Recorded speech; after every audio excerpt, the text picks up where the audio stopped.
दरअसल एक एसपी ने 2 सिपाही और एक दरोगा की ड्यूटी तैनात की, और ड्यूटी जो तैनात की थी वो उनका जो आदेश था कि तुमको डीएसपी के साथ साथ रहना है, वो कहीं भी जाएं उनके साए के, बिल्कुल साए की तरह उनके साथ रहना है और उन पर तुमको निगरानी रखिए।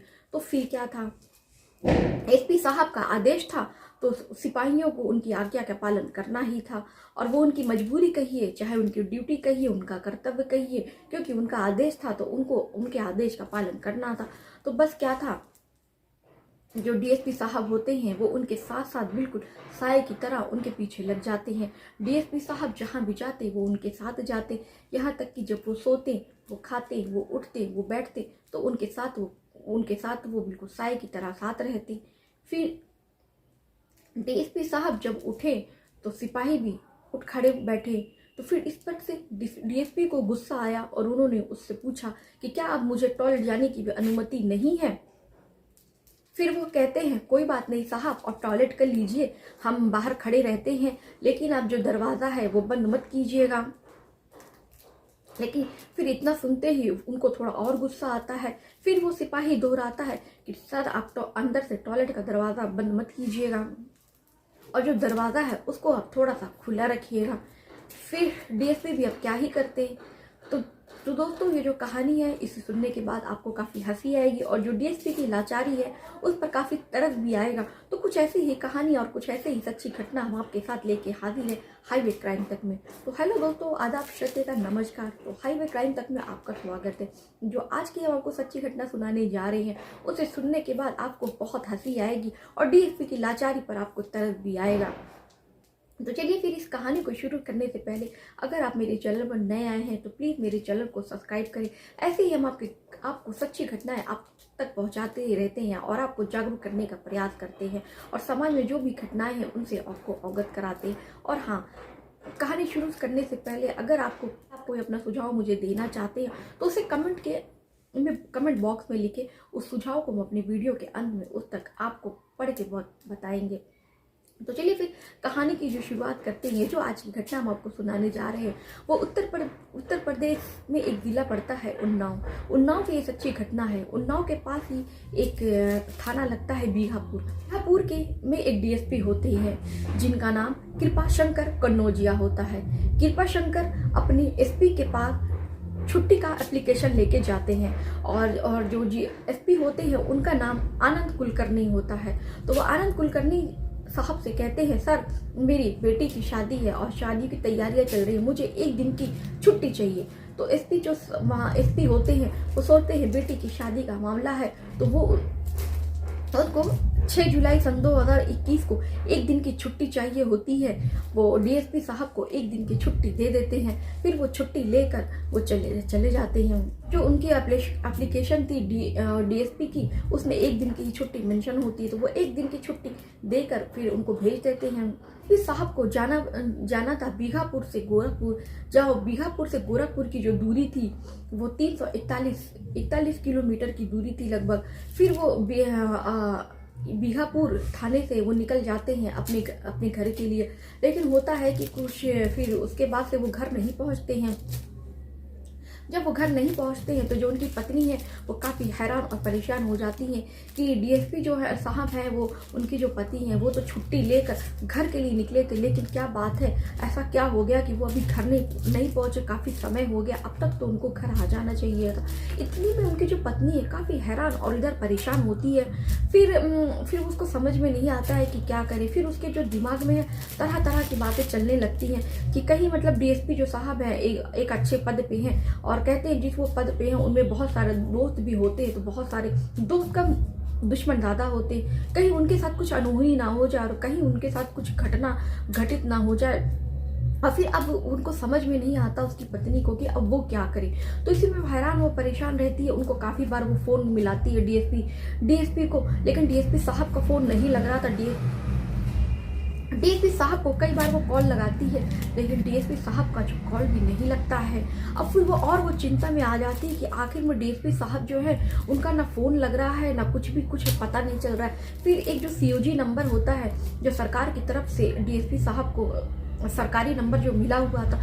फिर वो सीओजी नंबर पे कॉल करती हैं, लेकिन उनकी पत्नी का फ़ोन, लेकिन वो नंबर भी बंद आ रहा था। अब वो और हैरान और परेशान हो जाती हैं कि आखिर में ये नंबर भी इनका पर्सनल नंबर भी बंद है, और जो उनका सरकारी नंबर है, ऑफिस नंबर, वो भी बंद चल रहा है। अब फिर वो जो उनके सहयोगी उनके साथ काम करते हैं, उनकी पत्नी उनको कॉल करके पूछती हैं कि घर को वो लौट रहे थे और अब वो उन्होंने एक दिन की छुट्टी ली हुई थी और अभी भी वो घर पर नहीं आए हैं। तो फिर जो उनके साथी होते हैं वो भी सोचते हैं सही बात है, फिर उनको वो सलाह देते हैं कि आप एसपी साहब को कॉल कीजिए और उनको ये बात बताइए। जो उनकी पत्नी होती है वो एसपी साहब को कॉल करती हैं और बताती हैं कि कृपा शंकर वो अभी घर के आपसे वो छुट्टी लेकर वो घर के लिए गोरखपुर निकले थे, लेकिन वो अभी घर पर नहीं पहुंचे हैं और मुझे बहुत डर लग रहा है कहीं उनके साथ कोई अप्रिय घटना या कोई उनके साथ अनहोनी तो नहीं हो गई है। इससे पहले तो ऐसा कभी नहीं था कि उनके सीओजी नंबर सरकारी नंबर पे ना कॉल लग रहा है ना उनके पर्सनल नंबर पे कॉल लग रहा है, उनका दोनों नंबर बंद आ रहा है।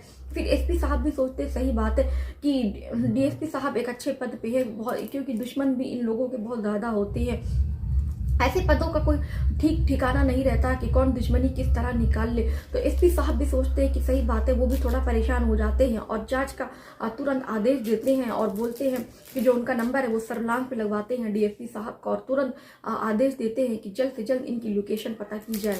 साहब का ऊपर से एसपी साहब का ऊपर से आदेश था तो फिर उसका पालन क्यों नहीं होना था।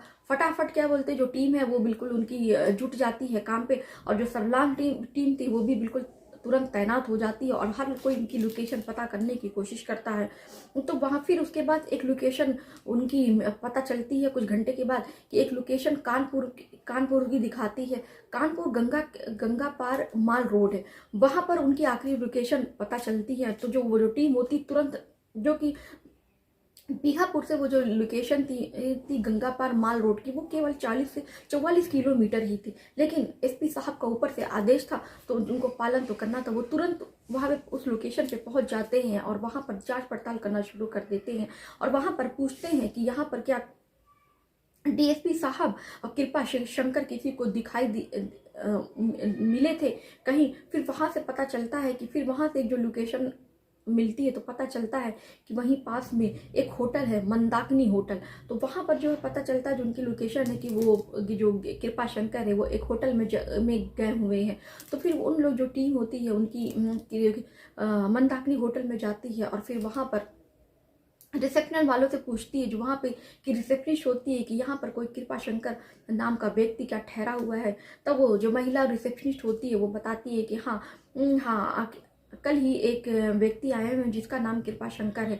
तो तुरंत वो क्या बोलते हैं, उनसे पूछने के बाद उसके कमरे में, क्योंकि रात बहुत देर हो चुकी होती है इसलिए वो बिना देरी किए हुए उनके कमरे में जाते हैं और कमरा खटखटाते हैं। तो डीएसपी साहब जैसे ही कमरा खोलते हैं और देख के दंग रह जाते हैं। तो फिर उनसे वो पूछते हैं कि सर आपकी पत्नी का कॉल आया था और आपकी पत्नी ने एसपी साहब को कॉल करके बोला है कि आपका फ़ोन बहुत टाइम से नहीं लग रहा और आपकी पत्नी भी परेशान है और एसपी साहब ने जाँच का आदेश दिया है, आप इतनी देर से कहाँ थे।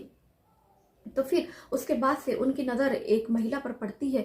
तो जो महिला दिखने में काफ़ी खूबसूरत होती है और जो उनकी टीम होती है वो भी देख के हैरान और परेशान कि आखिर में ये महिला इनके साथ कमरे में क्या कर रही है। फिर वो फिर वो जो होते हैं नीचे आ जाते हैं और सीसीटीवी रिसेप्शन पे जो सीसीटीवी कैमरा होता है और वो फिर उसको वो देखते हैं। तो देखते हैं कि ये बीघापुर में जो थाना है वहाँ की एक सिपाही होती है, सिपाही महिला होती है जो कैमरे में कैद हो जाती है। तो वो डीएसपी साहब के साथ शाम में 3:30 बजे वो डीएसपी साहब के साथ कमरे में आती है और होटल में इंटर करती है। तो उसकी जो फोटो और वीडियो होती है कैमरे में कैद हो जाती है। फिर क्या था, वो जो सर्विलांस टीम होती है वो उनका उतनी फोटो क्लिक करके और उनकी जो वीडियो है वो अपनी मोबाइल में लेकर एसपी साहब को वो उनकी वीडियो और फोटो भेज देते हैं और बताते हैं कि जो डीएसपी साहब है वो होटल में किसी महिला बीघापुर की जो सिपाही महिला है उसके साथ रंगरलियां मना रहे हैं। और एसपी साहब को भी ये बात जब सुनने में आती है तो काफ़ी बुरा लगता है कि डीएसपी साहब होटल में यहाँ लोगों की इतनी ढुलाई हो रही है इनकी, और ये फ़ोन बंद करके और अपना सरकारी नंबर बंद करके और अपनी ड्यूटी भी छोड़ के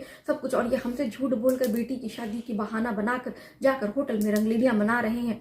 तो जैसे ये जो और जब डीएसपी साहब और ये जो जो सिपाही महिला होती है, जब ये पहले तो ये जब ये होटल में एंटर करते हैं तो इन्होंने अपनी कोई पहचान छिपाई नहीं थी, लेकिन जब वो जैसे ही होटल से बाहर आते हैं तो डीएसपी जो साहब होते हैं वो चेहरे पे मास्क लगा लेते हैं, और जो महिला होती है वो भी अपने चेहरे को सफ़ेद दुपट्टे से कवर कर लेती है।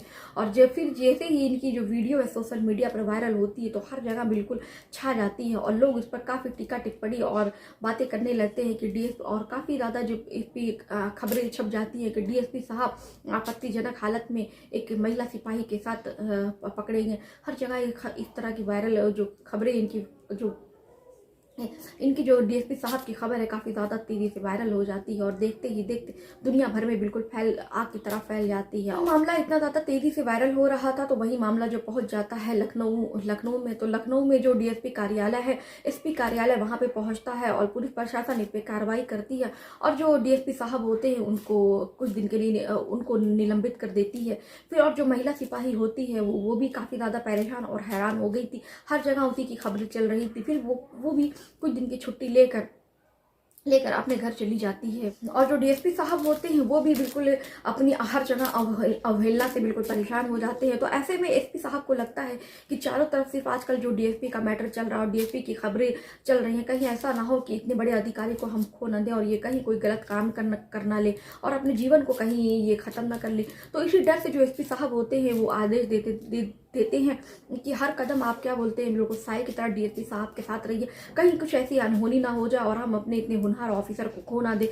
तो इसी कारण से एसपी के आदेश से जो 2 सिपाही और एक दरोगा जो होता है उसको उनकी साई की तरह उनकी ड्यूटी लग जाती है कि जहाँ भी जाएं वो साथ साथ जाएं, ताकि कहीं वो कुछ ऐसा कोई कार्य ना कर ले जिससे जो पुलिस प्रशासन है उसको काफ़ी भारी सदमा लग जाए। और इसी से जो उनके बिल्कुल साई की तरह उनके साथ रहते हैं, वो खाते हैं पीते हैं तो उनके साथ चलते हैं, यहाँ तक कि वो टॉयलेट भी जाते हैं तो बिल्कुल उनके वो साथ साथ जाते हैं और कहते हैं। तो यही वो घटना थी जिसे सुनकर आपको हंसी भी आएगी और उनकी जो लाचारी है और जो उनकी अय्याशी है उस पर भी आपको वो तरस आएगी।